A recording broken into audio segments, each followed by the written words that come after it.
Hello and welcome to another episode of Heal Thyself, Benefits of Holistic Living. I'm your host, Mia Saenz.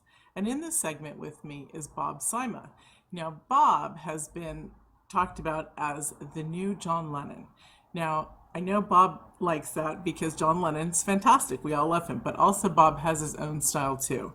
So we're here to welcome Bob and talk about his work. Welcome, Bob.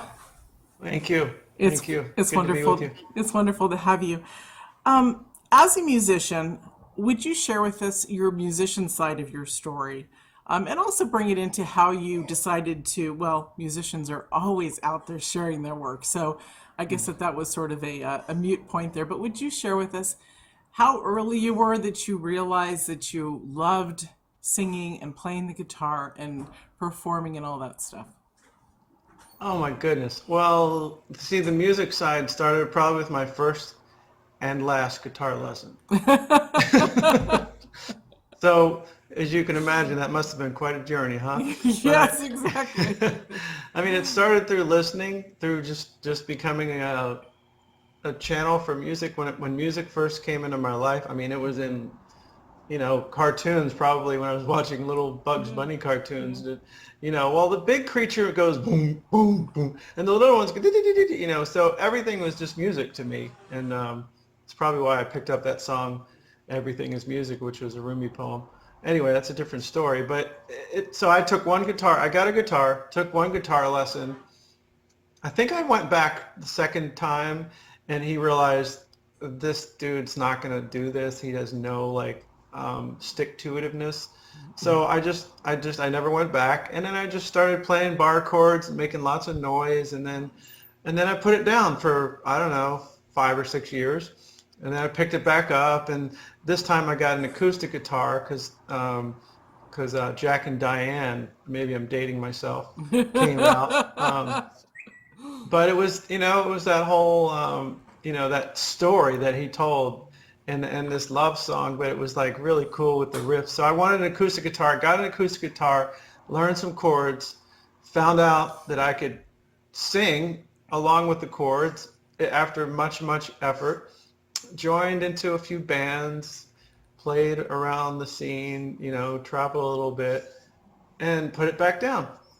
And then about 10 years later, I graduated from college, got a big job, and bought all this stuff. And I was sitting up in my big house with my cars and my dogs and everything. And I was like numb. I was just numb. And the guitar and the music is what brought me back out of that numbness. So I knew I just started picking up the guitar again. I went out and bought a new guitar and acoustic. And then I started consuming lots of sort of spiritual and self-awareness and meditation and mystical teachings, all that stuff. I just started consuming it, and then I started playing, and they just sort of merged together. And so almost every song that comes out is sort of a teaching that I learned or something that I needed to experience. So it's been a kind of an interesting journey musically. I think it's really cool for several reasons. We go through these stages in our life where, and I'll say it, artists can be very lazy people. We can be, I mean, it's incredible until we connect so deeply, and some do it at an earlier age than us, but until we connect so deeply with that passion that we don't want anything else, then we're on our journey again. It's incredible. Well, I think artists and healers and all that, there's an understanding of the space that's needed for the creation to come through. Because if you're Yeah. constantly doing, there's no room for the creativity to come through. So Right. I would call it, I mean, lazy is probably an accurate term, but we just understand the non-doing of things. We understand the just being and letting things flow through you, and that when Yeah. you're actually not doing anything, you're actually doing something. So an Yeah. artist just sitting there staring up at the sky is Right. doing their work. Yeah, yeah. Because everything's flowing. Yeah, Yeah. absolutely. Absolutely. I was a singer, so and I had my stint in a band and sang, throughout my early years, but then had a problem with my ears. They were bleeding and some issues. Wow. Yeah. And so I thought I couldn't sing anymore, and it wasn't until about 5 years ago that I started to try again. And, I'm not going to, well, listen, here I am telling the universe, I'm not going to go out and do it publicly. The next thing you know, I'll be forced on a stage somewhere. So it's very, very cool. Kind of like your journey, I guess. So I love the fact that you are doing these soulful songs, this soulful feeling that's connected to you. It's very, very powerful and rich. Everybody loves John Lennon, and everybody loves, when they hear it, all the spiritual stuff. So, can you talk a little bit more about your spiritual journey that brought you to opening up to write the way you write? Well, um, I mean, like I went through what a lot of people go through. I went through when I was a kid. I loved the music in church, and I loved the silence. And I just knew there was something there, but I was very afraid. There was a lot of fear. I was raised into a religion that was, I would call it fear-based.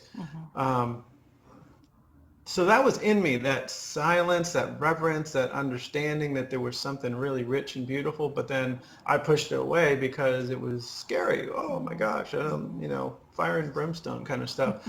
So the spiritual path just sort of, I started reading Carlos Castaneda, I started getting, I understood that there was a mystical nature of all this. So it just unfolded over many years. That sort of awakening that I had when I picked up the guitar again was the first awakening. It kind of, it was sort of it was a prelude for much to come. If you listen to I have 5 CDs out, and if you listen to them, the consciousness just expands on each one, and now it's just, wide open because Yeah. I've opened. Yeah. So it's really been I'd say the one word I could put on it is surrender. And I think there's such a beautiful flowering that happens when you just surrender to the pain, to all the things that are coming at you, is just becoming at peace with it, and becoming it, and realizing that it's real. You can't turn off the dark. Yeah. You can just turn on the light. And so it's been and then I went through some pretty profound experiences through breathwork, through Yes. holotropic breathwork experience, and also working with a practitioner for a number of years, working through my stuff through the breath and through some talk and whatnot. And so the breath has been a huge, huge thing for me. And when I say the breath, I mean just various modalities of healing oneself by becoming more self-aware. And so that's kind of a little encapsulation of the journey. Awesome. That's pretty awesome. Will you share with us about toning and I want to ask you about some other questions, but let's talk about toning, because this is something that you do in workshops, something you do on retreats, and it's part of your work. Well, toning is something, we've all been in a meditation where you intone the sound Om, the universal sound. But there's a little bit more to it. One of my teachers, his name's Dale Allen Hoffman. He's a mystical teacher around language. He's a language expert, and he kind of works a lot with the Aramaic. And we've done some work together, some programs together, and he's just one of those people, one of those teachers that comes along and just breaks you wide open. So we would do these events together, and he would intone so many of these Aramaic words, like ruka and nura, and the words, when you tone them, you take out the consonants, it just becomes ooh, and that's the word for breath. And when you get a group of people doing that, and it's not like you're singing, you're just putting a vibration on top of the breath, and you're bringing it from the center of your being. And when you do that with other human beings, you're breathing at obviously the same in and out breath, but you're also resonating on a vibrational level, physically vibrating with your vocal cords. And it literally brings the word to life, the word ruka, which is breath, which is something that you can detect its presence, but you can't find its source. So it's this mystical word, and when you bring a breath and an atonement through that with a group of people. I mean, I'm getting chills a little bit just talking about it. It's a pretty magical process. Yeah. So Yeah. It is magical. I've been in on some of that type of toning work, and it just so aligns your whole being. And sometimes that word is getting overused by the spiritual community, but yeah, it really totally does make you just, it empowers you, it calms you, it brings you to your center. It's yeah. beautiful. And there's other toning technique or other toning words for those who are listening. Do you want to talk a little bit about that, or should we move on to some of the? Well, I mean, I could just share, one of my other teachers is Rabbi Hayek, and he was one of my breathwork teachers, and so we incorporate some of the work that he's taught, which is toning along your chakras, which is probably what you're referring to. You do the long, yang, rong, bong, and then on the top it's nga, and so you're releasing it. And those are, you can't put words into it. You can't describe it to anyone. You just say, we're going to do this. Yeah. And, at the conclusion of that part, I mean, you just look around and you just see people just, I mean, they're just glowing, and it's just, so it's beautiful work to facilitate and be part of. And the massive energy released is phenomenal. Yeah. To feel each other's energy is just one of the most glorious experiences a human can, in this, in the human realm, understand or feel. Yeah, it's beautiful. Yeah. Let's talk about breath work. Mm-hmm. It's so important, not just in singing, but in balancing ourselves and bringing us again back to center, keeping us calm, letting us know our divinity. I mean, everything.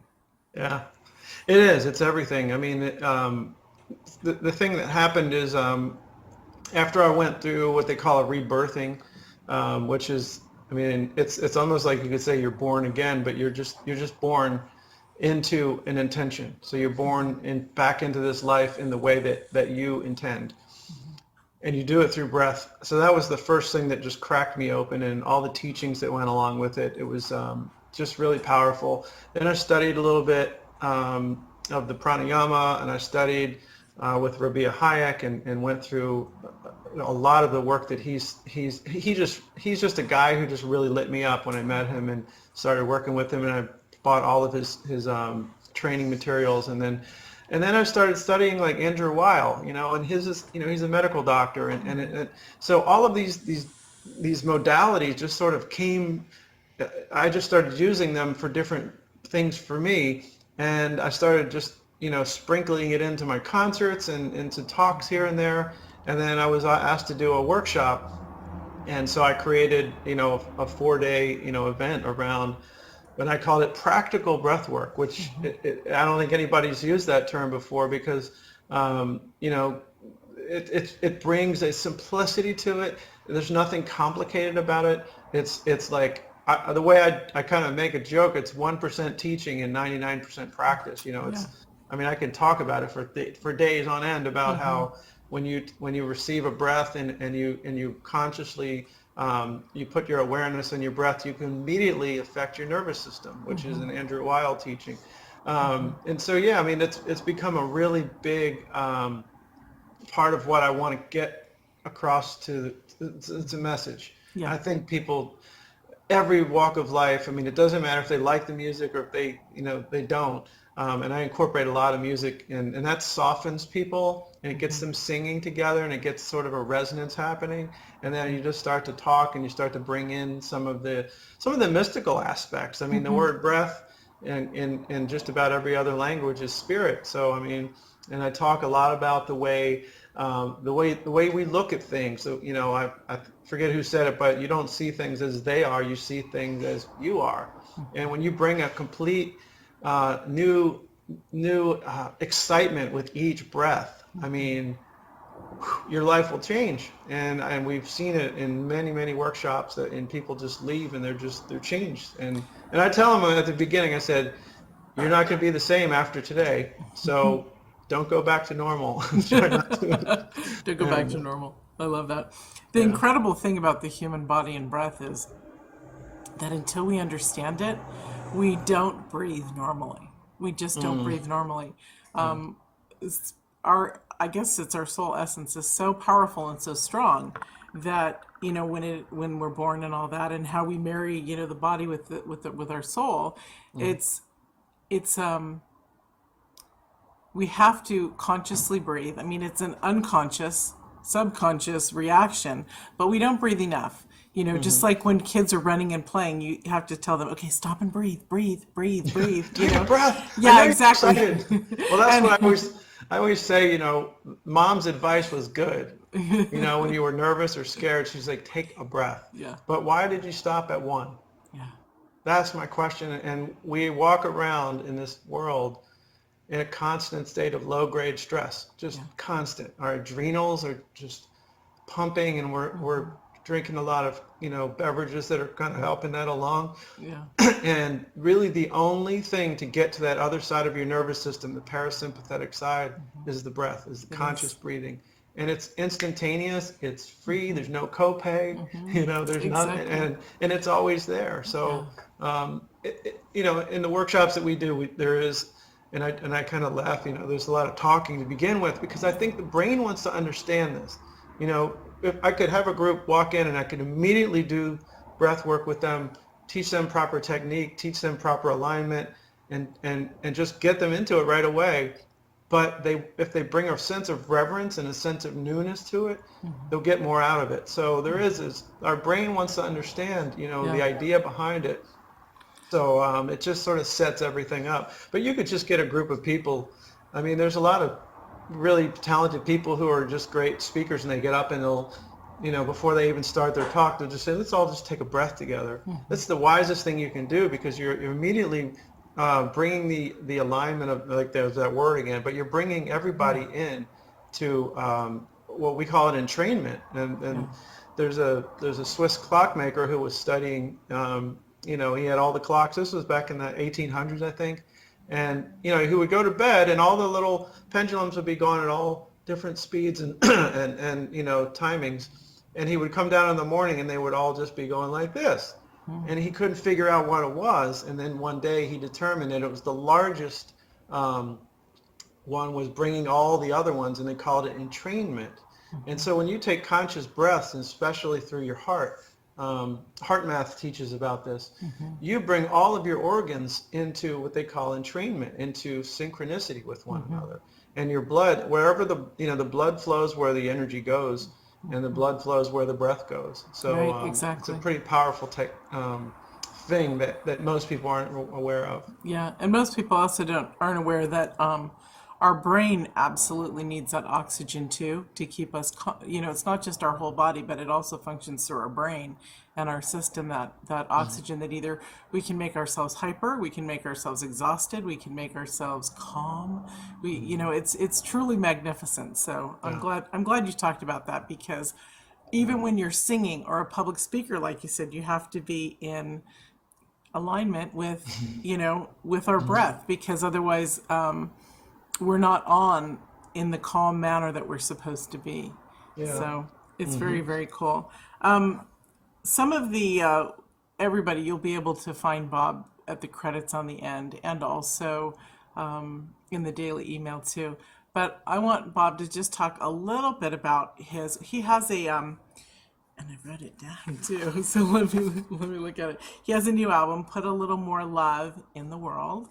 And I'd like to know a couple things. Let's talk about that album. First of all, why did you, I mean, I love the name, but why did you name it Put a Little More Love in the World? I just want your feedback, baby, on all this stuff. They told me to. Awesome. They. Yeah. It's funny because there's a song on the album called Queen of the Forest, which is a really great song, I think, about telling your story to a tree. So it's a Native American proverb that says, when you're ready to let something go, you go down, tell it to the tree one last time. Anyway, we would make a great album cover. Queen of the Forest. We went out and we took pictures of all these photographs of trees, and we sent all the work over to our designer, and we got a really funny email from her or voicemail, and she was laughing so hard she could not speak. She was just, kind of choking, and she said, just picture for a moment. I'm sorry. She finally gathered herself up. She said, just picture this in your mind. I'm trying to do this. She said, Bob Sima, Queen of the Forest. True. So that was going to be the name of the CD. And I could pull that off. I'm okay with that. But I was at an event, and a woman came up. I had played Put a Little More Love in the World, and it kind of is one of those songs that's just got a lot of energy, and it's got a lot of depth. I mean, it's all over the place. The song is I literally just wrote it down. I kind of dictated it. And that's why I jokingly said they told me. Yeah. So I wrote the song down, played it at this event, and this woman came up at the end and she said, that song is a movement. And she had a tear in her eye. She was visibly, Moved, she was yeah. really struck. And she said, you gotta get that song out there. And this is the day after I got the call from the graphic designer, and I looked over at my partner, Shannon, and I said, I think we need to call this Put a Little More Love in the World. And it's all one word, if you notice. Yeah, I did And notice. it's got all the colors of the chakras, and I just love it. And we didn't have to do a whole lot with the design. It was just, I just wanted a nice, deep, infinity black background with the colors. And I'm still at the Bob Sima Queen. you can't get that on. If I could turn my phone or my camera Computer, around, yeah. the Queen is just right back here in the woods behind the house. Oh. And she's fallen. It was a very old tree who was probably been dead for 20 years, but it was just still standing, and it had all these bulbous growths coming out of it. I mean, one of those kind of trees, and Yeah. I can't have thought, well, maybe that tree just holding a lot of stories.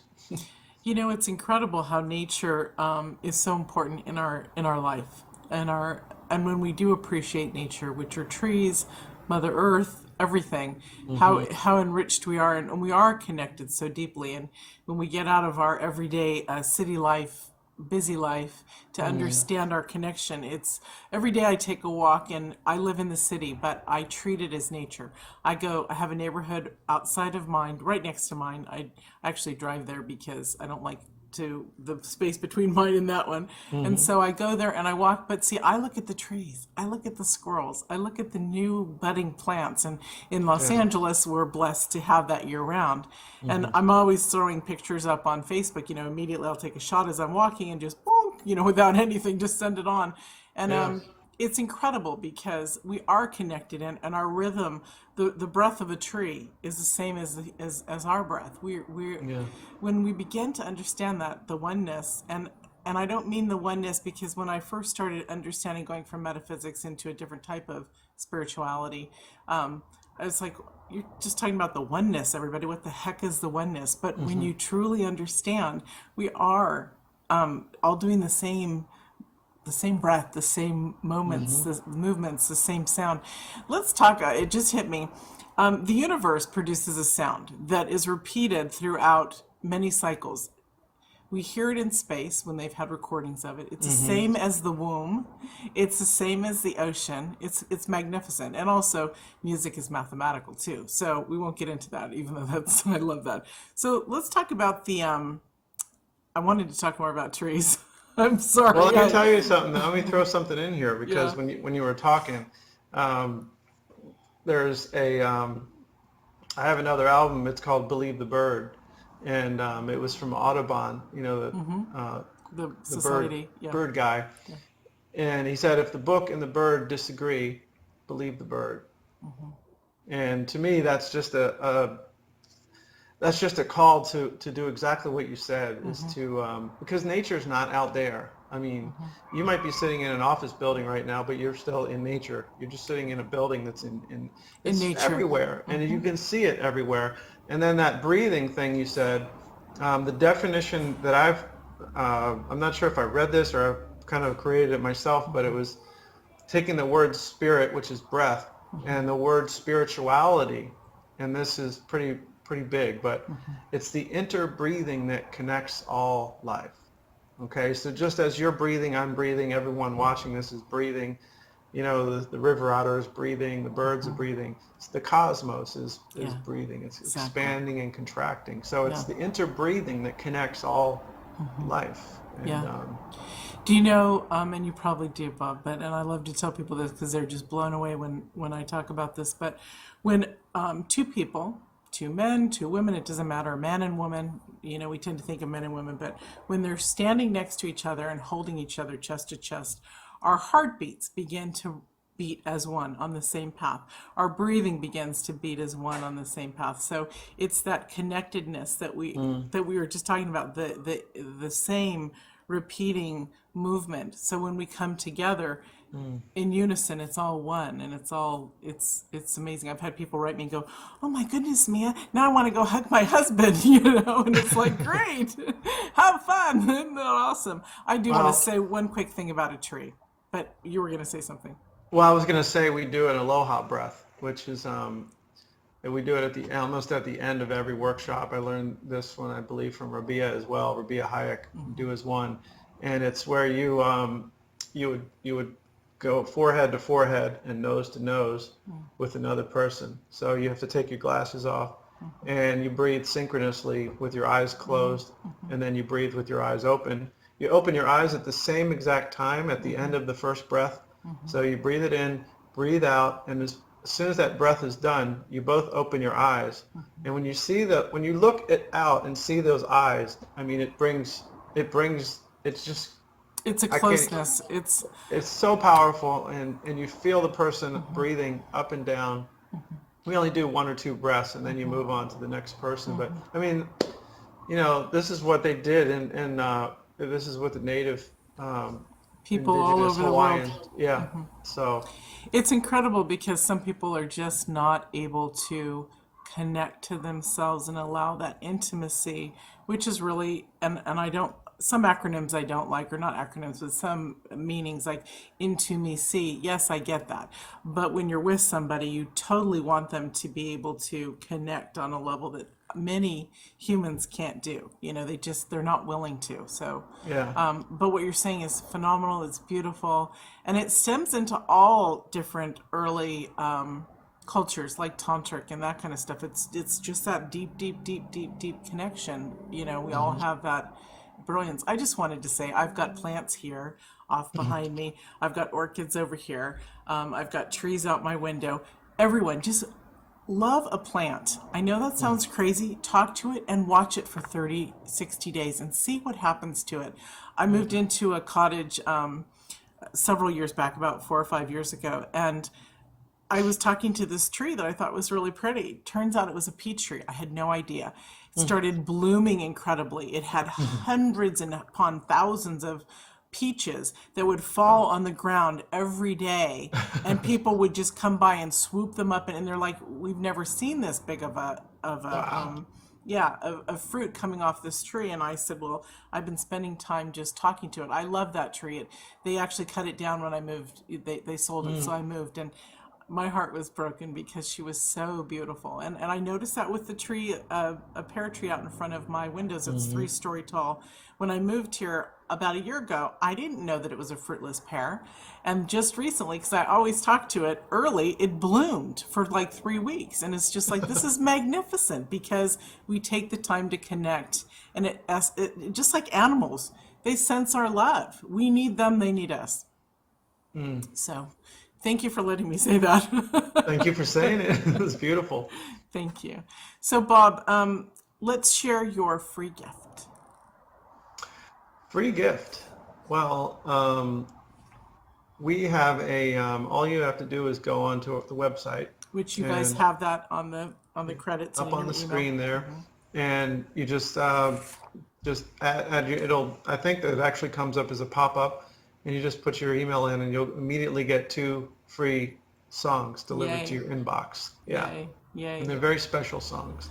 That's awesome. Wonderful. And we'll let people be surprised. And you have so many songs because you have 5 albums and creating all the time. It's really brilliant. I encourage people to check out Bob's stuff and see where he is coming to your area, or go see him because it's pretty magnificent.